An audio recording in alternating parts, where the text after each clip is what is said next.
दोस्तों, जिंदगी में हम हमेशा अतीत की बुरी यादों और अनुभव को याद करके दुखी होते हैं। इस वजह से हम अपने वर्तमान में ध्यान नहीं दे पाते और कहीं ना कहीं अपना भविष्य बिगाड़ लेते हैं। अगर आप भी उन लोगों में से हो तो ध्यान से सुनना इस कहानी को।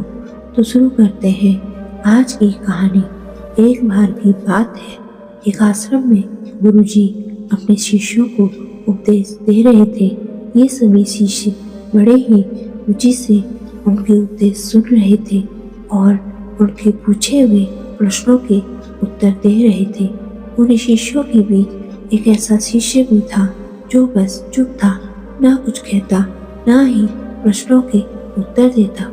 गुरुजी ने पहले दिन ही उस शिष्य को नोटिस कर लिया, लेकिन तब गुरुजी ने उससे कुछ भी नहीं कहा। परंतु जब एक सप्ताह बीत गया तब गुरुजी ने उस शिष्य को अकेले में अपने पास बुलाया और उससे पूछा, तुम हर वक्त इतने मायूस क्यों रहते हो? आश्रम में भी अकेले और शांत बैठे रहते हो, उपदेशों पर भी तुम कोई ध्यान नहीं देते। ऐसा क्या हो गया जो तुम हर वक्त दुखी रहते हो? कुछ परेशानी है तो मुझे बताओ। तब वो शिष्य हिचकिचाते हुए गुरुजी से कहने लगा, गुरुजी, वो मेरे बीते हुए कल में कुछ ऐसा हुआ जिसकी वजह से मैं बहुत मायूस और परेशान रहता हूँ। मुझे समझ नहीं आता कि मैं क्या करूँ। गुरुजी बहुत भले इंसान थे, तो उन्होंने उस शिष्य को एक दिन अपने घर पर बुलाया। जब वो शिष्य गुरुजी के घर पर पहुंचा तो गुरुजी अपने रसोई में गए और उस शिष्य के लिए शरबत बनाने लगे। उन्होंने जानबूझकर शरबत में ज्यादा नमक डाल दिया। फिर रसोई से बाहर आकर शरबत का गिलास शिष्य को देते हुए कहा, ये लो, तुम पहले शरबत पियो। शिष्य ने गिलास हाथ में पकड़ा और शरबत पीने लगा। जैसे ही शिष्य ने थोड़ा सा शरबत पिया तो शरबत में ज्यादा नमक की वजह से उसका मुंह अजीब सा बन गया। ये देखकर गुरुजी ने शिष्य से पूछा, क्या हुआ? शरबत अच्छा नहीं बना है क्या?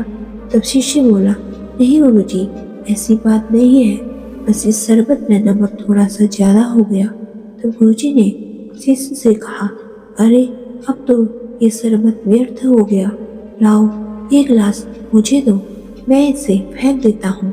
गुरुजी ने शिष्य से गिलास लेने के लिए अपना हाथ आगे बढ़ाया, परंतु शिष्य ने गिलास को अपनी तरफ खींच लिया और कहा, अरे नहीं गुरुजी, नमक ही तो ज्यादा है, थोड़ी चीनी और मिलाएंगे तो इसमें मिठास घुल जाएगी।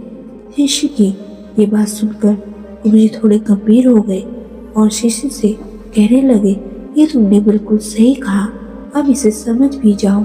मान लो कि ये शरबत तुम्हारी जिंदगी है, जिसमें घुला हुआ अधिक नमक तुम्हारे बीते हुए कल के बुरे अनुभव हैं। जैसे नमक को शरबत से बाहर नहीं निकाल सकते, वैसे ही बुरे अनुभव को भी जिंदगी से बाहर नहीं निकाल सकते। वो बुरे अनुभव भी जिंदगी का एक हिस्सा है, लेकिन जिस तरह हम चीनी घोलकर शरबत का स्वाद बदल सकते हैं, वैसे ही बुरे अनुभव को भुलाने के लिए जिंदगी में मिठास भी तो घोल सकते हैं ना। इसलिए मैं चाहता हूँ कि तुम भी अपनी जिंदगी में अधिक मिठास घोलो। गुरुजी की बातें शिष्य के समझ में आ गई और उसने उसी वक्त से निर्णय लिया कि अब वो बीते हुए कल से कभी परेशान नहीं होगा, क्योंकि जो हो चुका है उसे कभी बदल नहीं सकते। याद रखो, जो हो चुका उसे सुधारा तो नहीं जा सकता, लेकिन कम से कम उसे भुलाया तो जा सकता है। और उन्हें भुलाने के लिए हमें नई मीठी यादें आज से ही बनानी होंगी। इसलिए जो बीत गया उसे भूल जाओ और जिंदगी में मीठे और खुशनुमा लम्हों को लाओ, तभी तो जिंदगी में मिठास आएगी।